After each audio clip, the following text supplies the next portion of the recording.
తాకట్టులో ఉన్న బంగారాన్ని విడిపించి ఆ రోజు ఆన్లైన్ రేటుకే మేము కొంటాం. Sharma gold company.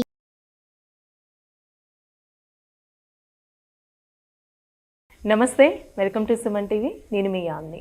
ప్రస్తుతం మనతో ఉన్నారు ప్రముఖ ఆధ్యాత్మికవేత్త, ప్రముఖ జ్యోతిష వాస్తు పండితులు సుభాష్ శర్మ గారు ఉన్నారు.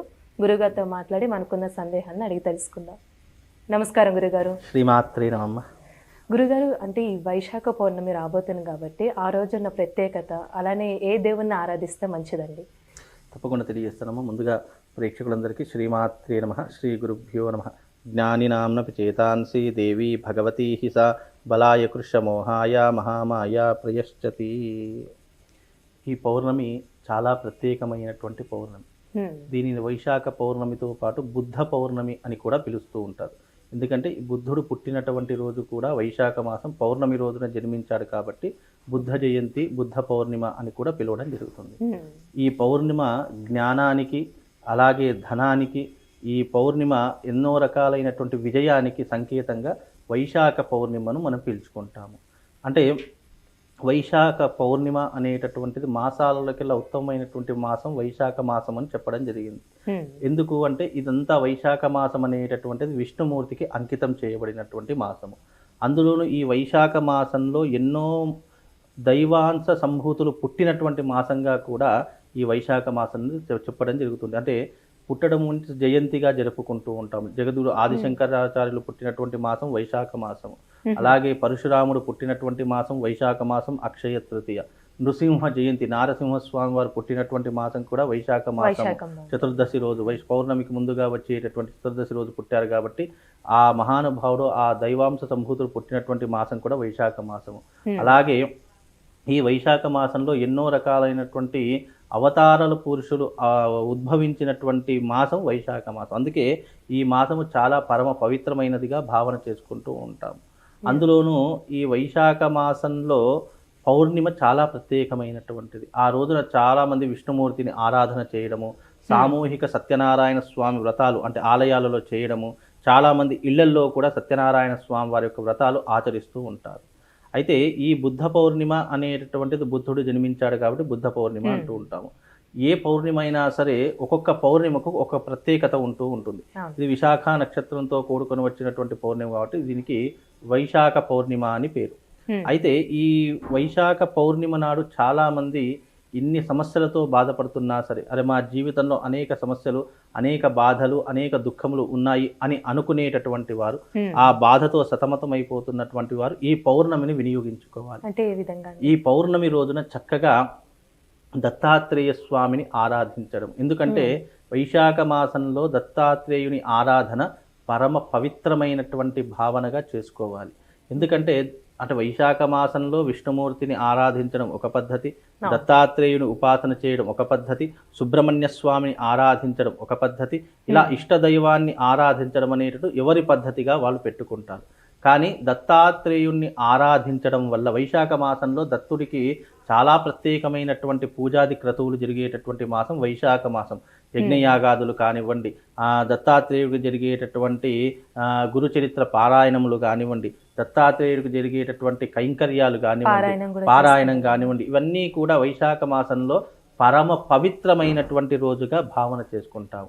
కనుక ఈ యొక్క పౌర్ణిమ గురు పౌర్ణిమ, గురువారం వచ్చింది కాబట్టి గురు పౌర్ణిమ, వ్యాస పౌర్ణిమ అని కూడా కొంతమంది పిలుస్తూ ఉంటారు, కొంతమంది ఆచరిస్తూ ఉంటారు. మనకు ఆది గురువు ఎవరు అంటే మనకు దత్తాత్రేయుడే మొదటి ఆది గురువుగా మనం లెక్క వేసుకుంటాము, భావన చేసుకుంటాము.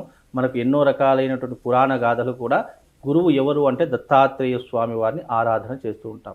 కనుక ఈ యొక్క పౌర్ణమి రోజున దత్తాత్రేయ స్వామి వారి పేరు మీదుగా ఉపవాస దీక్షను వహించి ఆ రోజున కుక్కలు ఉంటాయి కదా, కుక్కలకు జొన్న రొట్టెలు పెట్టాలి. జొన్న రొట్టెలు, పాలు ఈ రెండూ కూడా కలిపి కుక్కలకు ఆ రోజు ప్రత్యేకంగా పెడితే గనక మనకున్నటువంటి పాపములు కానివ్వండి, మనకున్నటువంటి కష్టములు తొలగిపోతాయని దత్తపురాణంలో చెప్పడం జరిగింది. దత్తపురాణంలో ఏంటి అంటే గనక ఎవరైతే ఏ మనిషి, ఏ జీవి అయితే ఈ యొక్క మూగ జంతువులకు ఆహార పదార్థాలు పెడతాడో వాడి యొక్క పుణ్యం అనేటటువంటిది రెట్టింపు అవుతుంది. మూగజీవాలకు పెట్టేటటువంటి ఆహార పదార్థాలు ఏవైతే ఉన్నాయో మనిషి జీవితాన్ని ఉద్ధరింపజేసేటటువంటి విధంగా మారిపోతాయి. అందులోనూ వైశాఖ మాసంలో కుక్కలకు పెట్టేటటువంటి ఈ జొన్న రొట్టెలు కానివ్వండి, పాలు కానివ్వండి ఏమవుతాయంటే అవి మూగజీవాలు ఎప్పుడైతే స్వీకరిస్తాయో మన ఖాతాలో పుణ్యం అనేటటువంటి జమ చేసుకుంటూ ఉంటాం. దాని ద్వారా సద్గతులు పొందుతాము. ఇప్పుడు పుణ్యము పాపం అంటే 2 విధానాలలో చెప్తాము. ఒక పిల్లవాడు ఉన్నాడు అనుకోండి, అతను మనం గట్టిగా కొట్టామనుకోండి ఏడుస్తాడు. అంటే ఒక పిల్లవాడి మనసు నొప్పించాము, అతను ఏడ్చేలా చేశామంటే అది పాపం కిందికి జమ వేసుకుంటూ ఉంటాము. అదే ఒక పిల్లవాడు ఏడుస్తున్నాడు, అతన్ని ఓదార్చి అతనికి ఇష్టమైనటువంటి ఏదైనా వస్తువులు కొనించిందే ఆ పిల్లవాడు ఏమవుతాడు, ఆనందపడుతూ ఉంటాడు. అంటే ఇద్దరు పిల్లవాళ్లే. ఇక్కడ కొడితేనేమో బాధపడ్డాడు, ఇక్కడ అతనికి ఇష్టమైనటువంటి వస్తువులు ఏదైతే ఇస్తే అతను సంతోషపడి ఆ సంతోషం పుణ్యంగా మారింది మనకు. ఇక్కడ కూడా అదే ప్రాసెస్గా మనం ఏదైతే మూగజీవాలకు పెట్టినటువంటి పదార్థాలు ఏవైతే ఆహారం ఉంటుందో అది పుణ్యంగా మన జీవితంలోకి మారి మనకు ఎన్నో రకాలైనటువంటి అనుభవాలకు దారితీస్తూ ఉంటుంది. ఎన్నో రకాలైనటువంటి పుణ్య మార్గాలు కార్యాచరణలు చేయడానికి మన జీవితంలో తోడ్పడేటటువంటి అంశాలు ఉన్నాయి. కాబట్టి పౌర్ణమి రోజున మూగజీవాలకు అంటే కుక్కలకు దత్తాత్రేయుడి యొక్క చుట్టుపక్కల ఎప్పుడూ కూడా 4 వేదాలకు చిహ్నంగా 4 కుక్కలు ఉంటూ ఉంటాయి. అంటే అవి 4 వేదములు అని అర్థము.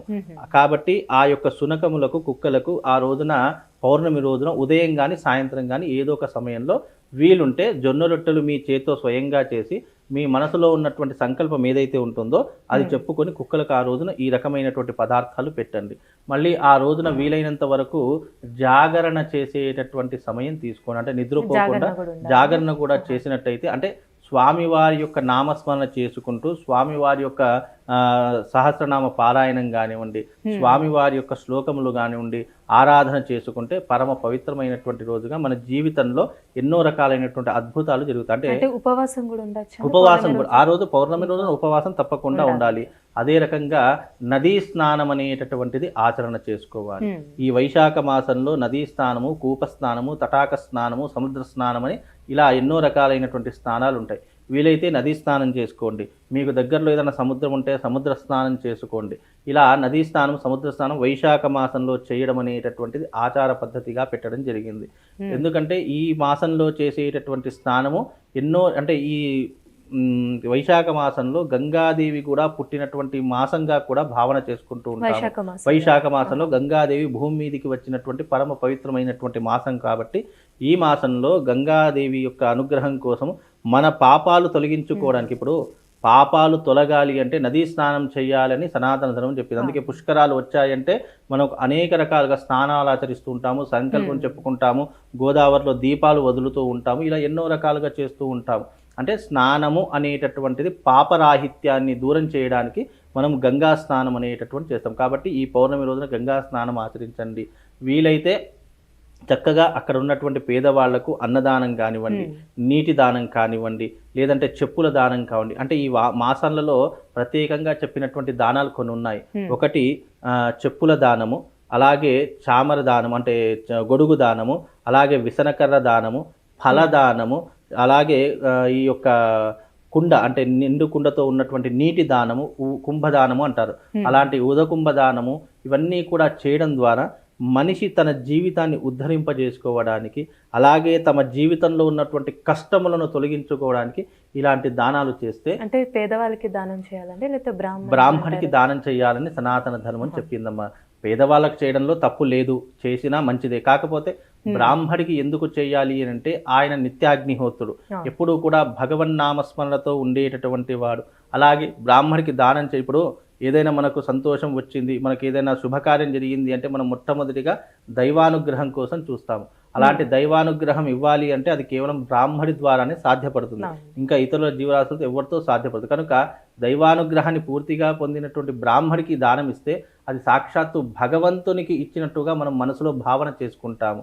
కాబట్టి అలాంటి బ్రాహ్మణి ఎవరైనా అంటే చక్కనైనటువంటి వేదం నేర్చుకున్నటువంటి బ్రాహ్మణుడు, అలాగే గుడిలో పురోహితం చేసేటటువంటి పురోహితుడు, వీళ్ళు సద్బ్రాహ్మణులు కాబట్టి వీళ్ళకు ఇవ్వడం ద్వారా మనకున్నటువంటి పాపములు తొలగిపోతాయి. ఇప్పుడు 5 దానాలు చెప్పాను. గొడుగులు చెప్పులు దానం ఇవ్వడం వల్ల పితృదేవతలు సంతోషిస్తారు.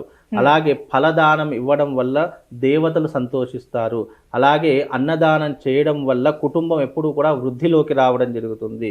అలాగే నీటి దానం చేయడం వల్ల మన జీవితంలో నీటికి కొదవ లేకుండా, అంటే ఏ జన్మలోనున్నా సరే నీటికి కొదవ లేకుండా మన జన్మలో నీటికి ఎప్పుడూ కూడా మన సమృద్ధిగా దొరుకుతాయి. అంటే ఏదైతే దానం చేస్తామో అది మనకు ఎప్పుడూ కూడా అక్షయంలా మన జీవితంలో మారుతుంది. కాబట్టి ఇలాంటి దానాలు పౌర్ణమి రోజున చేస్తే అత్యంత ఫలదాయకము, అత్యంత పుణ్య ఫలితం కలుగుతుందని శాస్త్రవచనం. కనుక ఇవన్నీ కూడా ధర్మాచరణలో భాగంగా ఉన్నటువంటి కార్యాచరణ. దీనిని ఆచరిస్తే మన జీవితం ఉద్ధరింపజేసుకోగలుగుతాం. ఇవన్నీ ఎందుకులే అని కొట్టిపారేసామనుకోండి, ఏమవుతుంది? మన జీవితంలో కష్టములు, నష్టములు, బాధను అనుభవించవలసినటువంటి దౌర్భాగ్య స్థితి ఏర్పడుతుంది. ఎప్పుడైనా కూడా అవన్నీ అధిగమించాలి, అవన్నీ దాటాలి, అవన్నీ మన దాకా రాకుండా ఉండాలి అని చెప్పినటువంటిదే ఈ దానము, ధర్మం. దానం వల్ల పుణ్యాన్ని సంపాదించుకుంటాము, దానం చేయడం వల్ల ధర్మాచరణలో మనం భాగస్థులవుతాము. కనుక ఇవి రెండూ చేయడం వల్లనే మనిషి ఉన్నత గతులకు, అలాగే తమ జీవితాన్ని ఉద్ధరింపజేసుకోవడానికి ఒక మార్గం అనేటటువంటి దొరుకుతుంది. అందుకే ఈ వైశాఖ పౌర్ణిమ ఈ రకంగా వినియోగించుకోండి, ప్రత్యేకమైనటువంటిది. కనుక ఈ రకంగా వినియోగించుకుంటే ప్రతి ఒక్క మనిషి జీవితంలో అభ్యున్నతికి, పురోగతికి దారి తీయడం జరుగుతుందమ్మా. చాలా చక్కగా తెలియజేశారండి మాకు. ధన్యవాదాలు గురుగారు. సుమన్ టీవీలో మీ పర్సనల్ అండ్ బిజినెస్ ప్రమోషన్స్ కోసం కింది నెంబర్కి కాంటాక్ట్ చేయండి. తాకట్టులో ఉన్న బంగారాన్ని విడిపించి ఆ రోజు ఆన్లైన్ రేటుకే మేము కొంటాం. Sharma gold company.